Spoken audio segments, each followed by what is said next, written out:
Hi, welcome to future vision study centre. இந்த பகுதியில் நம்ம என்ன பார்க்க போறோம் அப்படின்னா, யூஜி டெட் நியமன தேர்வு அரை இலக்கியம்ல மூதுரை அப்படிங்கிற ஒரு நூல் பத்தி தான் நம்ம இன்னைக்கு பார்க்க போறோம். மூதுரை ஔவையார் எழுதிய ஒரு நூல்கள்ல ஒண்ணு. இதுக்கு முன்னாடி நாம கொன்றை வேந்தன், ஆத்திச்சூடி பார்த்திருப்போம். அதுக்கு அடுத்தது மூதுரை. இந்த மூதுரை வாக்குண்டாம் அப்படின்னும் சொல்லலாம். இந்த நூல் ஔவை பெருமாட்டியால் இயற்றப்பட்டது. எந்த நூல்? இந்த மூதுரை அப்படிங்கிற நூல். இந்த நூல்ல கடவுள் வாழ்த்து தவிர மொத்தம் 30 செய்யுட்கள் அடங்கியுள்ளன. அப்போ மொத்தமாவே மூதுரையில 30 செய்யுட்கள் தான் இருக்கிறது. மூதுரை நூலின் முதற் பாடல் வாக்குண்டாம் என்னும் சொல்லுடன் தொடங்குகிறது. முதற் குறிப்பார் பெற்ற பெயர் என்னும் இலக்கண விதிப்படி இந்த நூலினை வாக்குண்டாம் என்றும் அழைப்பர். அடுத்து மூதுரை செயல்கள் ஒவ்வொன்றும் எளிய ஓமையுடன் அரிய கருத்தை படிப்பவர்களுடைய மனதில் ஆழமாக பதியும்படி எடுத்துரைக்கின்றன. மாணவர்கள் எளிதில் கற்றுக்கொள்ளும்படி இனிய சொற்களால் இனிய நடையால் பாடப்பெற்றுள்ளது மூதுரை. மனித வாழ்க்கைக்கு தேவையான கல்வி, நற்குணம், பொருள், துணை போன்ற இன்றியமையாத செல்வங்களை பற்றி இந்நூல் அழகாகவும் ஆழமாகவும் எடுத்துரைக்கின்றது. மூதுரை நூலின் ஆசிரியரான ஔவையாரே ஆத்திச்சூடி, கொன்றை வேந்தன், நல்வழி போன்ற நூற்களையும் எழுதியுள்ளார். இந்நூலில் உள்ள வெண்பா கூறும் கருத்துக்களை கருத்தூன்றி கற்று வாழ்க்கையில் நடைமுறைப்படுத்தினால் நமக்கு மட்டுமின்றி நம்மை சார்ந்தவர்களுக்கும் மிகுந்த நன்மை விளைவிக்கும் என்பது உறுதி. கடவுள் வாழ்த்து. வாக்குண்டாம் நல்ல மனம் உண்டாம் மாமலரால் நோக்குண்டாம் மேனி நுடங்காது பூக்கொண்டு துப்புவார் திருமேனி தும்பிக்கையான் பாதம் தப்பாமல் சார்வார் தமக்கு.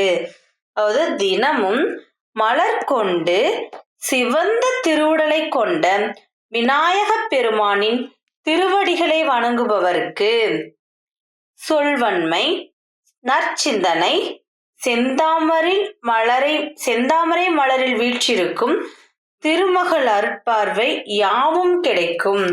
அவரது உடலை நோய் அண்டாது. நன்றி ஒருவருக்கு செய்த கால் அந்நன்றி என்று தரும் கொள் என வேண்டாம். நின்று தளரா வளர்த்தெங்கு தாள் உண்ட நீரை தலையாலே தான் தருதலால். அதாவது வேரில் ஊற்றுகின்ற நீரை உண்ட தென்னை மரம் இனிமையான இளநீராக மேலே காய்த்து தருகிறது. அதுபோல் நாம் ஒருவருக்கு உதவி செய்யும் போது பதில் நன்றியாய் என்ன கிடைக்கும் என்று எதிர்பார்த்து செய்ய வேண்டாம். அதுவே உண்மையான உதவியாகும். நல்லார் ஒருவருக்கு செய்த உபகாரம் கல்மேல் எழுத்து போல் காணுமே. அல்லாத ஈரன் இடா நெஞ்சத்தார்க்கு ஈந்த உபகாரம் நீர்மேல் எழுத்திற்கு நேர். அதாவது நல்லவருக்கு நாம் செய்த உதவியானது கல்லின் மேல் செதுக்கிய கல்வெட்டுகளாய் நிலைத்திருக்கும். மனதில் கருணை இல்லாதவருக்கு செய்த உதவியோ நீரின் மேல் எழுதிய எழுத்தை போல உடனடியாக மறைந்துவிடும். அட்டாலும் பால் சுவையில் குன்றா தளவலாய் நட்டாலும் நண்பல்லார் நண்பல்லர் கெட்டாலும் மேன்மக்கள் மேன்மக்களே சங்கு சுட்டாலும் வெண்மை தரும். அதாவது பாலை எவ்வளவுதான் சுண்ட காய்ச்சினாலும் அதனுடைய சுவை குறையாது. அதே மாதிரி சங்கை சுட்டாலும் அதுடைய வெண்மை நிறத்திலேயே தோற்றமளிக்கும். நற்குணம் கொண்ட பெரியோர்கள் வறுமையில் வாடினாலும் இழிந்த செயல்களை செய்யாமல் பெருமையோடு நடந்து கொள்வார்கள். நற்குணம் இல்லாத பண்பற்றவர்கள் நண்பர்களாக இருப்பினும் உண்மையான நட்போடு நடந்து கொள்ள மாட்டார்கள்.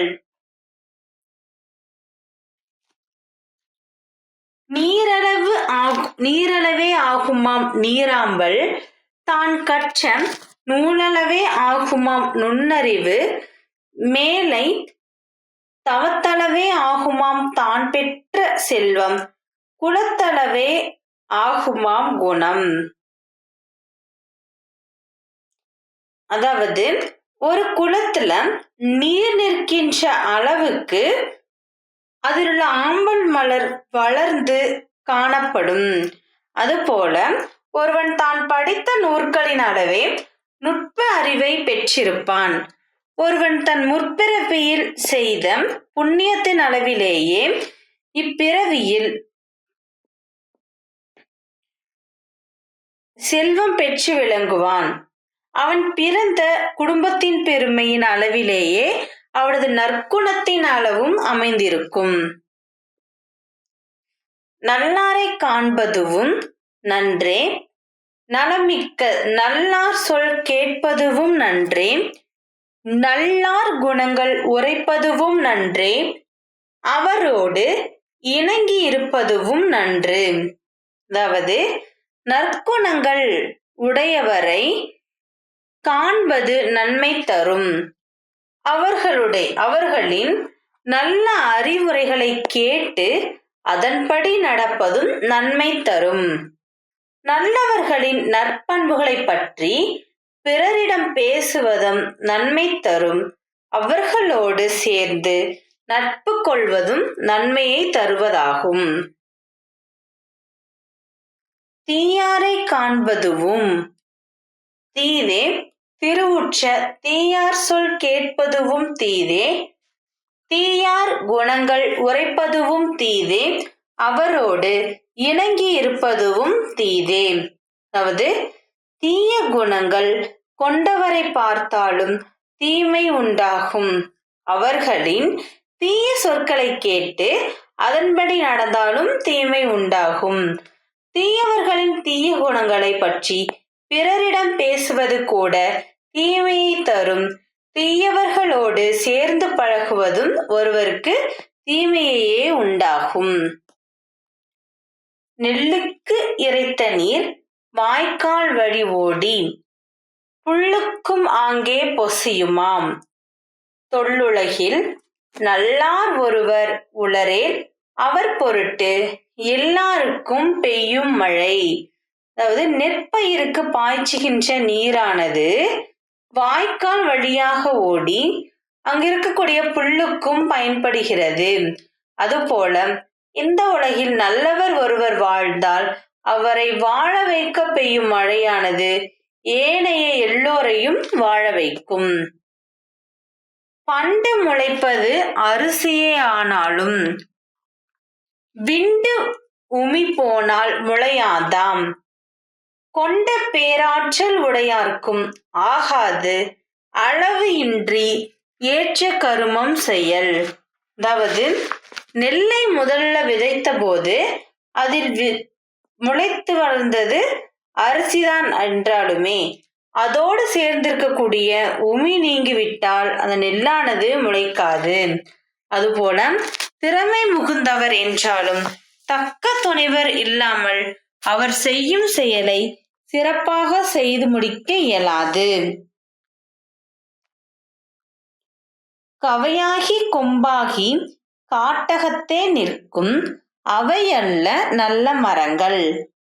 சபை நடுவே நீட்டு ஓலை வாசியா நின்றான் குறிப்பறிய மாட்டாதவன் நல்மரம்.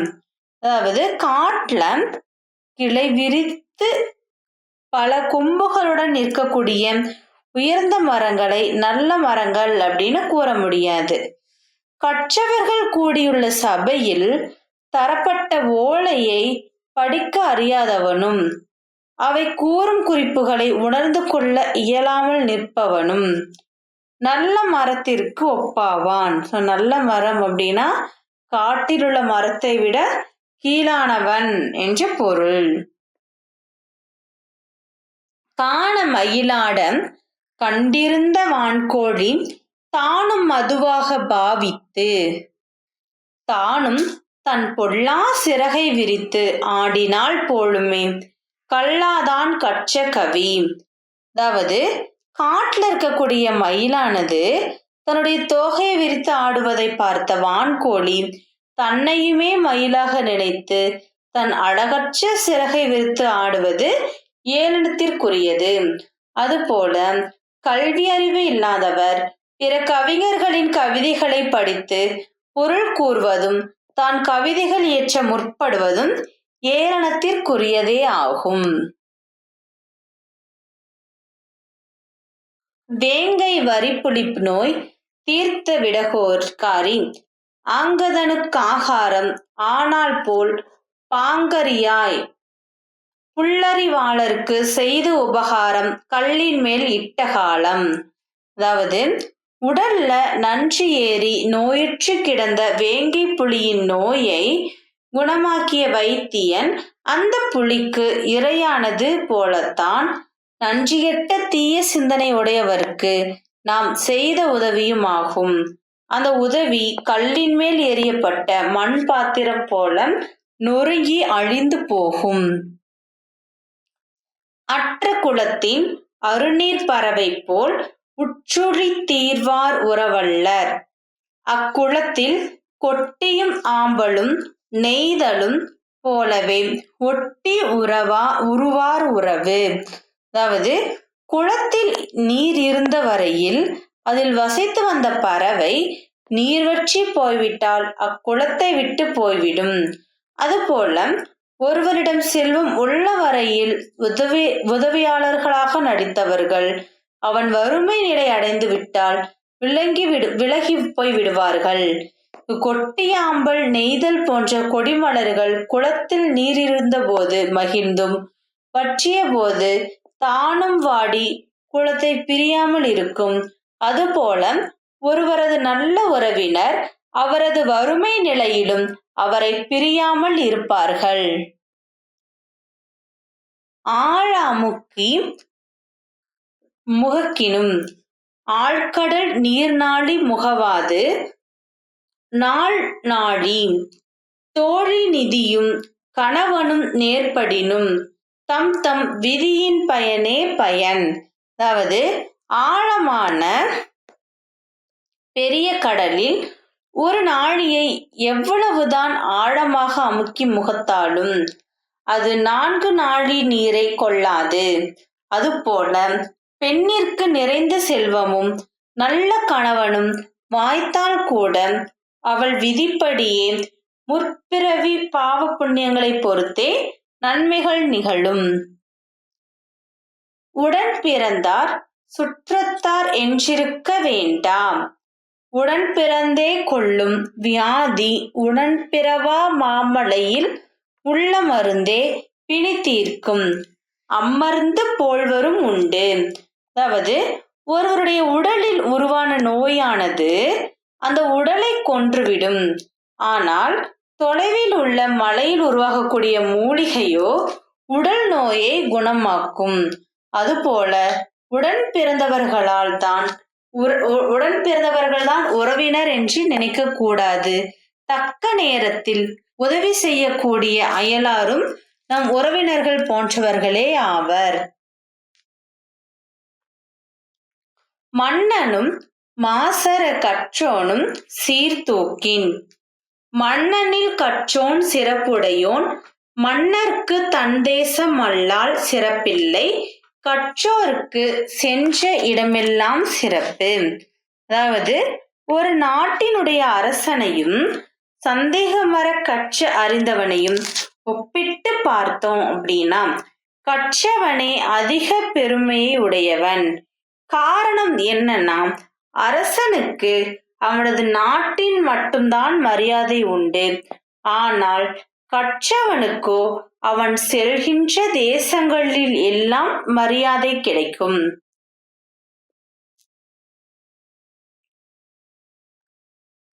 கல்லா மாந்தருக்கு கற்றுணர்ந்தார் சொல் கூற்றம், அல்லாத மாந்தருக்கு அறம் கூற்றம், மெல்லிய வாழைக்கு தான் ஈன்ற காய் கூற்றம், கூற்றமே இல்லிற்கு இசைந்து ஒழுகா பெண்.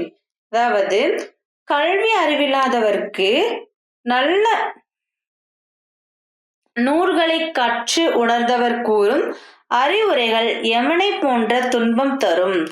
நீதி நெறிப்படி வாழாதவர்க்கு நீதியே யமனாகும். மென்மையான வாழை மரத்துக்கு அது தானே பெற்ற வாழை குலையே யமனாகும். அதுபோல இல்லறத்தின் நற்குணங்களை கடைபிடித்து வாழாத பெண் அக்குடும்பத்திற்கே யமனாக மாறி அழிப்பாள். வாக்குண்டாம் நல்ல மனம் உண்டாம் என்று இந்நூல் விநாயகர் வாழ்த்துடன் தொடங்குகிறது. தும்பிக்கையான் பாதம் தப்பாமல் சேர்வர் தமக்கு என பாடல் முடிகிறது. மொத்தம் 30 வெண்பாக்கள் உள்ளன. எளிமையான உவமைகளை எடுத்துக்காட்டி உயர்ந்த நீதியினை சொல்லும் நூல் மூதுரை. வினாவிடை போறதுக்கு முன்னாடி மூதுரையில நம்ம பார்த்த பாடல்கள் அதோடைய குறிப்புகள் எல்லாம் மீண்டும் ஒரு முறை பார்த்திடலாம். மூதுரை என்ற நூலை இயற்றியவர் ஔவையார். இதுல மொத்தமா 30 பாடல்கள் இருக்கு அப்படிங்கறத பார்த்தோம். இந்த கடவுள் வாழ்த்து பாடலா விநாயக பெருமானை பற்றி பாடியிருக்காங்க. மக்களை பத்தி சொல்லியிருக்கு. எப்படி அப்படின்னா, நல்லவருக்கு செய்த உதவி எப்படி இருக்கும்னா, கல்லின் மேல செதுக்கிய கல்வெட்டுகள் நிலைச்சிருக்கும். மனசுல கருணை இல்லாதவருக்கு செய்த உதவி நீரின் மேல் எழுதிய எழுத்தை போல உடனடியா மறைஞ்சு விடும் அப்படிங்கிறத பார்த்தோம். அடுத்து வேரில் ஊற்றுகிற நீரை எப்படி தென்னை மரம் உள்வாங்கி இளநீராக தருதோ அந்த மாதிரி ஒருத்தருக்கு உதவி செய்யும் போது நம்ம எந்த ஒரு பலனையுமே எதிர்பாராமல் தரணும் அப்படிங்கறத நம்ம பார்த்தோம். எப்படி பாலை எவ்வளவுதான் சுண்ட காய்ச்சினாலும் அதோடைய சுவை மாறாதோ அந்த மாதிரி சங்க சுட்டாலுமே அது வெண்மை நிறத்துல தான் இருக்கும். அது போல நல்லவர்கள் பெரியவர்கள் நற்குணம் கொண்டவர்களை எவ்வளவு வாட்டினாலும் அவர்கள் எளிந்த செயல்களை செய்யாமல் பெருமையோடு நடந்து கொள்வார்கள் அப்படிங்கறதையும் நம்ம பார்த்தோம். எப்படி நெல்லுக்கு பாய்ச்சுகின்ற நீர் அந்த வாய்க்கால் வழியா ஓடி அங்க இருக்க புல்லுக்கும் பயன்படுதோ அது போல இந்த உலகத்தில் நல்லவர் ஒருவர் வாழ்ந்தாங்க அப்படின்னா அவரை வாழ வைக்க பொருட்டு பெய்யக்கூடிய மழையானது எல்லோரையும் வாழ வைக்கும் அப்படிங்கறதை பார்த்தோம். வினாவிடை வாக்குண்டாம் என்று அழைக்கப்படும் நூல் எது? வாக்குண்டாம் என்று அழைக்கப்படும் நூல் மூதுரை. அடுத்து மூதுரை எந்த பாவகையால் ஆனது? மூதுரை வெண்பாவகையினால் ஆனது. உண்மையான உதவி எதுவென மூதுரை கூறுகிறது? உண்மையான உதவி அப்படின்னா என்ன அப்படின்னா, எந்த ஒரு பலனையுமே எதிர்பாராத உதவி. நன்மை தருவது எது? நன்மை தருவது எது அப்படின்னா, நல்லாரை காண்பது, நல்லாருடைய சொல் கேட்பது, நல்லவர்களுடைய பண்புகளை பற்றி பிறரிடம் பேசுவது, இந்த மூன்றுமே நன்மை தருவது. நல்மரம் என்பதன் பொருள் யாது? நல்மரம் அப்படின்னா என்ன அப்படின்னா, காட்டில் உள்ள மரத்தை விட கீழானவன் அப்படின்னு ஒரு பொருள். அதாவது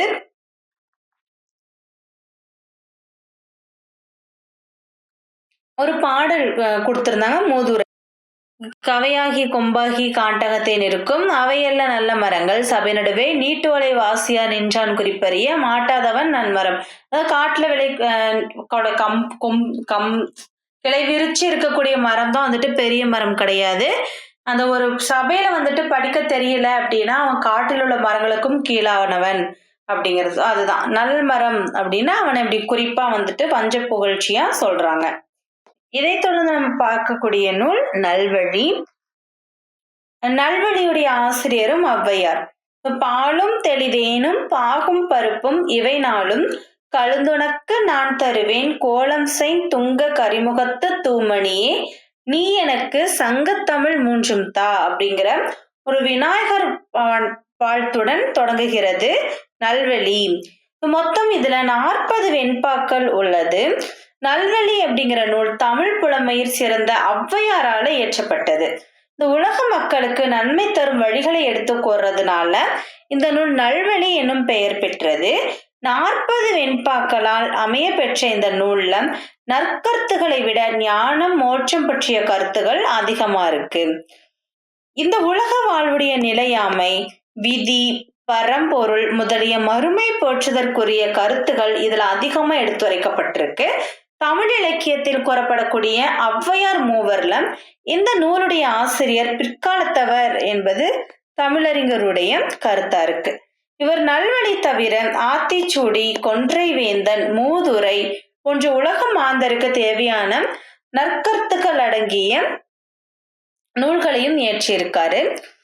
இந்த நூல்ல அடங்கியிருக்கக்கூடிய 40 வெண்பாக்களையும் மாணவர்கள், குழந்தைகள் மட்டுமல்லாம பெரியவர்களும் தங்களுடைய மனதில் பதிய வைத்து அந்த கருத்துகள் கூறக்கூடிய நல்வழியில வாழ்க்கை அமைத்துக்கிட்டாங்க அப்படின்னா மேன்மை உருவார்கள் என்பது உறுதி. பாருங்க, அந்த கடவுள் வாழ்த்து பாடல்.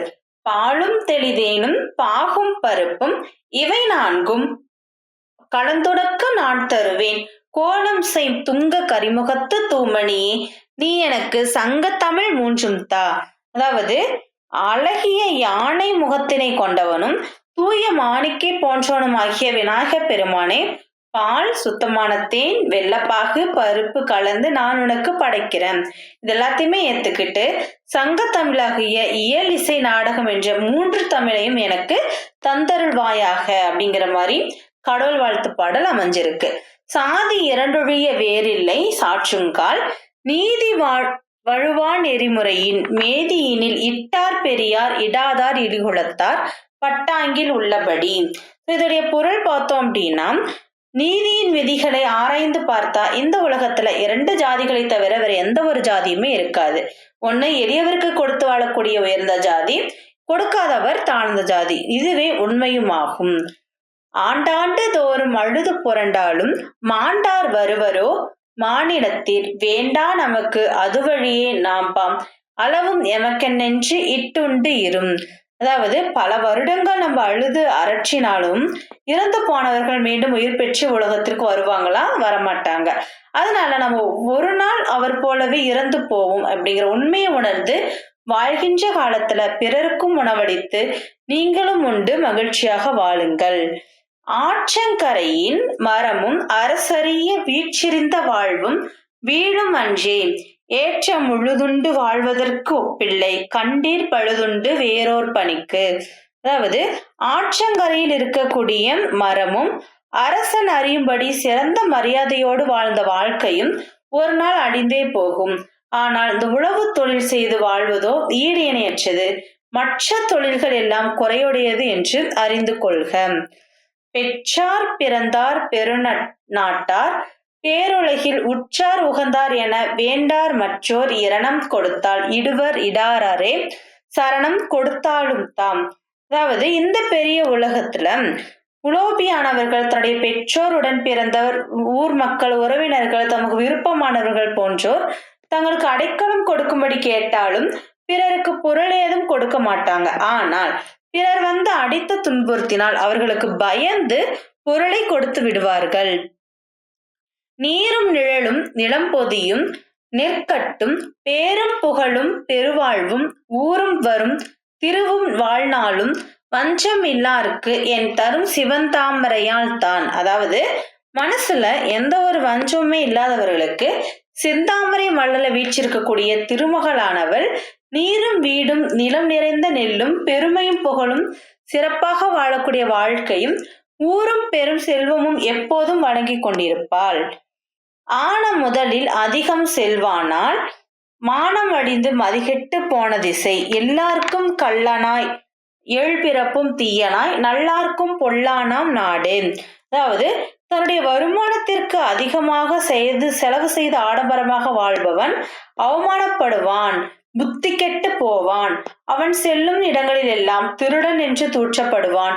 7 பிறப்புகளிலும் தீய குணம் கொண்டவனாய் மாறுவான். நல்லவருக்கெல்லாம் பகையாவான்.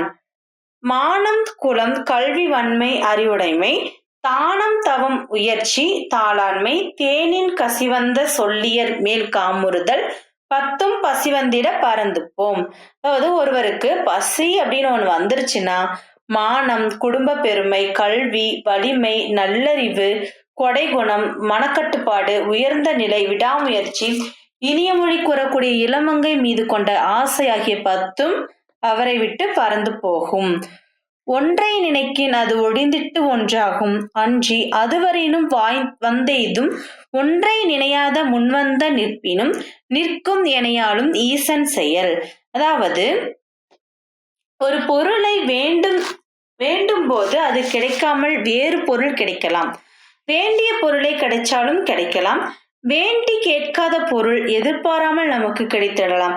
இவை எல்லாமே இறைவனின் சித்தப்படியே நடக்கும். உண்பது நாழி உடுப்பது 4 முழம் 80 கோடி நினைத்து எண்ணுவனம் கண் புதைத்த மாந்தர் குடிவாழ்க்கை மண்ணின் களம் போல சாத்தனையும் சஞ்சலமேதான். அதாவது ஒரு நாளில் உண்ண முடிந்தது நாழி அரிசி மட்டுமே, உடுத்துறது 4 முழ ஆடை மட்டுமே. ஆனால் 80 கோடி செயல்களை எண்ணிக்கொண்டிருக்கும் கண்மூடித்தனமான மனித வாழ்க்கை சுடாத மண்பாத்திரம் குழைந்து வடிவம் மாறுவது போல வடிவம் மாறி மாறி சாகும் வரை துன்புற்று கொண்டிருப்போம். பூவாதே காய்க்கும் மரமுமுள மக்களும் ஏவாதே நின்றுணர்வார் தாமுளரே தூவா விரைத்தாலும் நன்றாக வித்தெனவே பேதை குறைத்தாலும் தோன்றாது உணர்வு.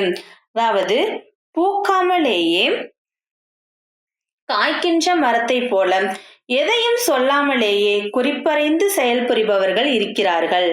நன்றாக தூவி விதைத்தாலும் முளைக்காத விதையை போல எத்தனை முறை சொன்னாலும் உணர்ந்து கொள்ளாத அறிவற்றவர்களும் இருக்கத்தான் செய்கிறார்கள். நண்டு சிப்பி வேய்கதலி நாசமுறுங்காலத்தில் கொண்டகர அழிக்கும் கொள்கை போல் ஒன்றொடி பேதம் தனம் கல்வி போன்றவரும் காலம் அயல் மாதர் மேல் வைப்பர் மனம். அதாவது நண்டு தன் குஞ்சிகளால அழியும், சிப்பி அதன் முத்தால் அழியும், மூங்கில் அரிசியால் அழியும், வாழை மரம் அது ஈனும் குலையால் அழியும். இவை போன்று தான் கொண்ட செல்வம் எல்லாம் பிற பெண்களின் மீது அவன் கொண்ட தவறான ஆசையால் அழிந்து போகும். நன்றென்றும் தீதென்றும் நானென்றும் தானென்றும் அன்றென்றும் ஆமென்றும் ஆகாதே நின்ற நிலை தானேதாம். தத்துவமாம் சம்பருத்தார் யாக்கைக்கு போனவா தேடும் பொருள். அதாவது நன்மை தீமை நான் அவன் இல்லை உண்டு என்ற பேதங்களை விலக்கி நிற்கும் நிலையே பரம்பொருள் ஆகும். அதுவே தத்துவமும் ஆகும். கோரை பொருட்களை அறுத்தவர் அவற்றை கட்டுவதற்கு அப்புள்ளையே பயன்படுத்த முடியும் என்பதை அறியாமல் கயிற்றை தேடி வெளியில் அலைவார்கள். அதுபோல இறைவன் வெளியில் தேடி அலைவதும் அறிவற்ற செயலாகும்.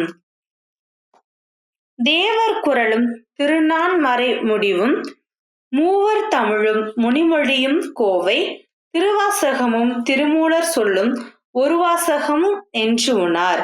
அதாவது வள்ளுவ தேவரின் திருக்குறளும் சிறப்புடைய 4 வேதங்கள் கூறும் இறுதி பொருளும் அப்பர், சுந்தரர், சம்பந்தர் ஆகிய மூவர் இயற்றிய தேவாரமும் பதஞ்சலி முனிவர் கூறிய யோக சூத்திரமும் மாணிக்க வாசகரின் திருக்கோவை திருவாசகம் போன்றவையும் திருமூலர் பாடிய திருமந்திரமும் ஒன்றை பற்றியே எடுத்துரைக்கின்றன. அதாவது பரம்பொருளை பற்றியே எடுத்துரைக்கின்றன என்று உணர்ந்து கொள்வாயாக. இந்த நல்வழி பாடல்கள் எல்லாமே நேரிசை வெண்பாம். நூல் தோன்றிய காலத்துல உலக நடப்பினை படம் பிடித்து காட்டும் ஒரு நூலா இருந்தது. சாதி இரண்டொழிய வேறில்லை சாற்றுங்கால் நீதி வழுவா நெறிமுறையின் மேதினியில் இட்டார் பெரியார் இடாதார் இலிகுலத்தார் பட்டாங்கில் உள்ளபடி. வினாவிடை பார்த்திடலாம். நல்வழி எத்தனை வெண்பாக்களை கொண்டுள்ளது? நல்வழி 40 வெண்பாக்களை கொண்டுள்ளது. பாலும் தெளிதேனும் பாகும் பருப்பும் இவை நாளும் கலந்துனக்கு நான் தருவேன் என்று ஔவையார் யாரிடம் கூறுகிறார்? யாரிடம்? விநாயக பெருமானிடம். ஆண்டாண்டு தோறும் அழுது புரண்டாலும் மாண்டார் வருவாரோ? இதில் மாண்டார் எனப்படுபவர் யார்? மாண்டார் எனப்படுபவர் இறந்தவர். யார் அவமானப்படுவார்? யார் அவமானப்படுவாங்க அப்படின்னா தன்னுடைய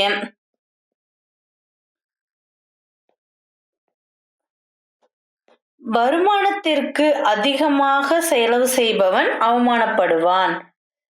ஜாதி இரண்டொழிய வேறில்லை என்று கூறியவர் யார்? ஜாதி இரண்டொழிய வேறில்லை என்று கூறியவர் ஔவையார். அதாவது சாதி இரண்டொழிய வேறில்லை சாற்றுங்கள், நீதி வழுவா நெறிமுறையின் மேதினியில் இட்டார் பெரியார் இடாதவர் பிழை கொடுத்தார் பட்டாங்கில் உள்ளபடி அப்படின்னு சொல்லியிருப்பாங்க. நன்றி. அடுத்த பதிவுல நாம குமரகுருபரரின் நீதிநெறி விளக்கம் பத்தி நம்ம பார்க்கலாம். Future Vision Study Center, 2nd floor, AVK Maruti Plaza, opposite Hotel Lakshmi Prakash, SKS Hospital Road, New Bus Stand, Salem 4. For contact 90420 30163 and web address www.futurevision.ias.com.